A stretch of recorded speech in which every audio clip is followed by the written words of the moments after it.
ఇటీవల వందే మాతరం గీతం వివాదాస్పదమై చర్చలో ఉంటుంది. దాన్ని పార్లమెంటులో కూడా చర్చకు స్వీకరించారు.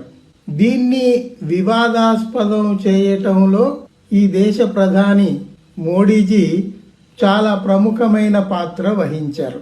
కారణం ఏమిటంటే బీజేపీ వారికి పాతయన్ని తవ్వి వివాదాస్పదం చేసి ఏదో ఓ రకంగా ముస్లింలను వేరు చేయటం అనేది ఒక పనిగా పెట్టుకొని ఉన్నారు.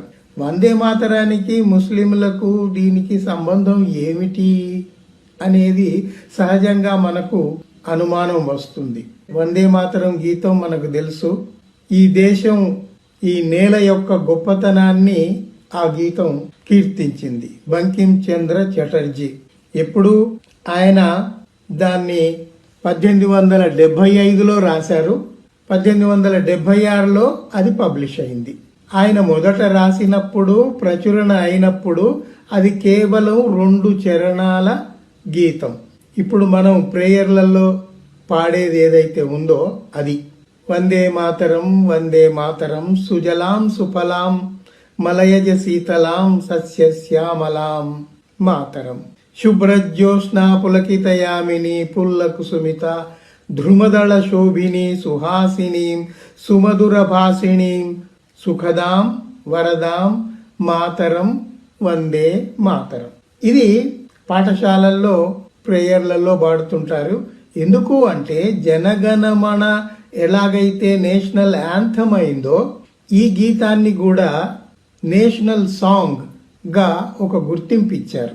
దీన్ని ఊరికే ఎవరో ప్రకటించి దాన్ని వాడుకలోకి తేలేదు. దాని వెనక పెద్ద చరిత్ర నడిచింది. మొట్టమొదటి ప్రధాని జవహర్లాల్ నెహ్రూ ఉన్నప్పుడు, మొట్టమొదటి దేశాధ్యక్షుడు డాక్టర్ రాజేంద్ర ప్రసాద్ ఉన్నప్పుడు వాళ్ళందరూ కలిసి దాన్ని నేషనల్ సాంగ్ కింద ఆమోదించారు. ఆ కమిటీలో పండిట్ జవహర్లాల్ నెహ్రూ, సరే అధ్యక్షుడిగా డాక్టర్ రాజేంద్ర ప్రసాద్ ఉన్నారు, మౌలానా ఆజాద్, సుభాష్ చంద్రబోస్, ఆచార్య దేవ్, రవీంద్రనాథ్ ఠాగూర్. ఇది ఒక సాహిత్య ప్రక్రియకు సంబంధించింది కాబట్టి నోబెల్ లారెట్ రవీంద్రనాథ్ ఠాగూర్ అభిప్రాయం కూడా తీసుకుందామని ఈ కమిటీ వాళ్ళు ఆయనను సంప్రదించారు. ఆయన తన యాక్సెప్టెన్స్ ఇచ్చారు. అది మనకు జాతీయ గీతంగా నడుస్తూ ఉంది. ఇప్పుడు మొన్న డిసెంబర్ 2025న నరేంద్ర మోడీ మాట్లాడుతూ ఈ వందే మాతరం గీతాన్ని నెహ్రూ ముక్కలుగా చేశాడు.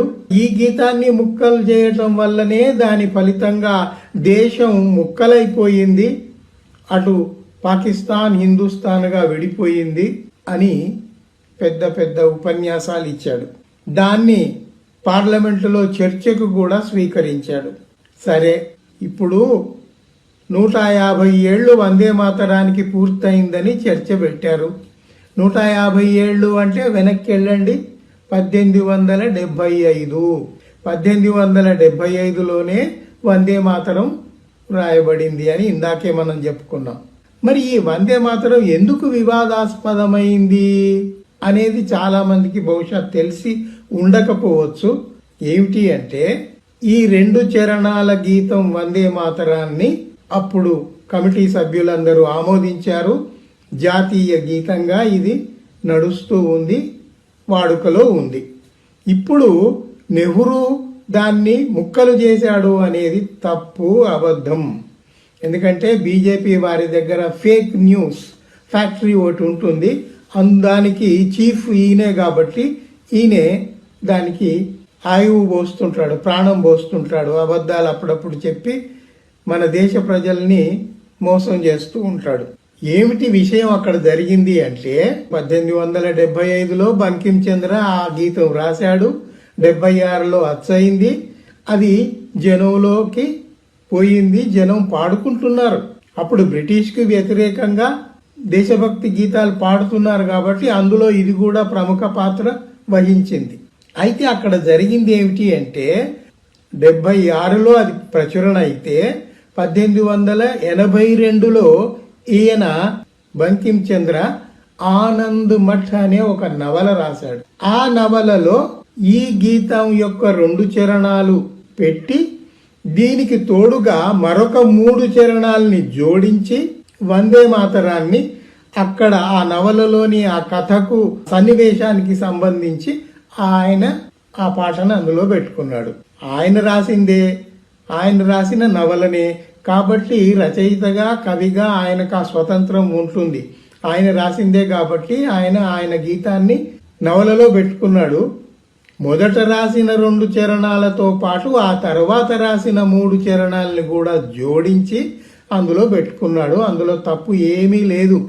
అయితే దాన్ని తీసుకొచ్చి ఇప్పుడు వివాదాస్పదం చేయటంలోనే తప్పుంది. ఎందుకుంది అంటే ఇప్పుడు గమనించండి, ఆయన తర్వాత జోడించిన 3 చరణాలు ఏవైతే ఉన్నాయో అవి ఈ దేశానికి సంబంధించిన చరణాలు కావు. బెంగాల్లో మనకు తెలుసు కదా, దేవీ పూజలు బాగా చేస్తారు. కాళీమాత పూజలు, దేవీమాత పూజలు చేస్తుంటారు.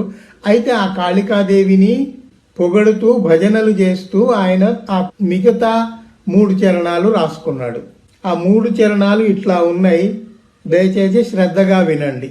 అందులో సప్తకోటి కంఠ కలకల నినాదకరాళే త్వాహి దుర్గా దశ ప్రహరణ ధారిణి కమలా కమలాదళ్ విహారిణి వాణి విద్యాదాయిని నమామి త్వం నమామి కమలా అమలా అతులాం సుజలా సుఫలా మాతరం వందే మాతరం. ఈ మాటల్లో మనకు ఒక విషయం బాగా గమనించాలి. అసలు మొదలు పెట్టడమే సప్తకోటి అని అన్నాడు. సప్తకోటి అంటే 7 కోట్ల జనాభా ఎక్కడుంది? బెంగాల్ని ఉద్దేశించి ఆయన సప్తకోటి అని రాసుకున్నాడు. ఇది మొత్తం దేశాన్ని ఉద్దేశించి రాయలేదు. ఎందుకంటే దేశం మొత్తం జనాభా చూసుకుంటే చాలా ఉంటుంది, 7 కోట్లు ఉండదు కదా. అక్కడే మనకు తెలిసిపోయింది బంకిం చంద్ర ఆయన బెంగాల్కు పరిమితమై రాసుకున్నాడు. తర్వాత ఈ బీజేపీ వారికి ఎందుకు నచ్చింది అంటే అందులో కమలా కమలా అని ఉంది కదా.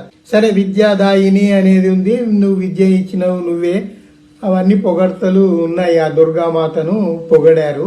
అయితే అక్కడ కమలా కమలా అని వాళ్ళ గుర్తు ఉంది కాబట్టి ఒకటి. ఇది ఈ 3 చరణాలతో కలిపి మొత్తం వందే మాతరం 5 చరణాలని ఈ దేశం స్వీకరించాలి అని ప్రధాని మోడీ గారి యొక్క ఆలోచన. అయితే ఈ 3 చరణాలు వచ్చినప్పుడు అప్పుడే దాని మీద చర్చలు జరిగాయి.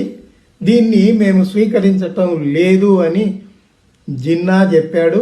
ఎందుకు అంటే అది హిందూ దేవత యొక్క పొగడ్త భజన ఉంది, అది దేశానికి సంబంధించింది కాదు కదా, అందువల్ల మేము దాన్ని స్వీకరించాం. మేము ఆ మొదటి 2 చరణాలని స్వీకరించడానికి మాకు అభ్యంతరం లేదు అని అందరూ చెప్పారు. ఆ మొదటి 2 చరణాల్ని యాక్సెప్ట్ చేసిన వాళ్ళు అందరూ ఉన్నారు. ఇందాకే చెప్పుకున్నాం కదా, రవీంద్రనాథ్ ఠాగూర్ దగ్గర నుండి అందరూ యాక్సెప్టెన్స్ ఇచ్చారు. సుభాష్ చంద్రబోస్ కూడా యాక్సెప్టెన్స్ ఇచ్చాడు. ఇది కాకుండా అప్పుడు గాంధీజీ ఉన్నారు. గాంధీజీ హరిజన్ పత్రిక ఉంది కదా, హరిజన్ పత్రికలో ఆయన ఇలా రాశాడు. జూలై 1, 1939 ఏం రాసుకున్నాడంటే, it has become a most powerful battle cry among Hindus and Musalmans of Bengal during partition days. If at any mixed gathering any person objected to the singing of Vande Mataram, it should be dropped. Mixed gathering అంటే హిందువులు, ముస్లింలు, క్రైస్తవులు అందరూ కలిసి ఉన్న ఒక mixed gathering లో ఎవరైనా ఇది దేవీమాతకు సంబంధించిన ప్రేయర్ కాబట్టి మేము పాడము అని ఎవరైనా ఆబ్జెక్ట్ చేస్తే వెంటనే దాన్ని ఆపేయాలి అని గాంధీజీ కూడా హరిజన్ పత్రికలో రాసుకున్నాడు. అట్లాంటి దాన్ని తెచ్చి ఇప్పుడు చర్చకు పెట్టి ఈ మొత్తం 5 చరణాల గీతాన్ని ఈ దేశం మీద రుద్ది వాళ్ళ హిందుత్వ భావజాలాన్ని ప్రచారం చేసుకోవాలని వాళ్ళ ప్లాను. ఇంకా 1875 నాటి రోజులకు పోతే ఇంకా చాలా విషయాలు ఉన్నాయి. ఆ రోజుల్లో సన్యాసి రివోల్ట్ అయింది. సన్యాసి రివోల్ట్ ఎలాగయిందో ఫకీర్ రివోల్ట్ కూడా అయింది. ఈ సన్యాసి రివోల్ట్, ఫకీర్ రివోల్ట్ ఇవన్నీ ఎందుకు వచ్చినాయి అంటే అప్పుడు బెంగాల్ ప్రాంతంలో రాజుగా ఉన్న సిరాజుద్దౌలాను గద్దె దింపడానికి ఒక తిరుగుబాట్లు జరిగాయి. ఆ తిరుగుబాట్ల నేపథ్యంలో అవి వచ్చాయి. అభిరుచి ఉన్నవాళ్ళు గూగుల్లో కొట్టి చూసినా మీకు ఈ సన్యాసి రివోల్ట్, ఫకీర్ రివోల్ట్ అవన్నీ మీకు అందులో కనబడతాయి.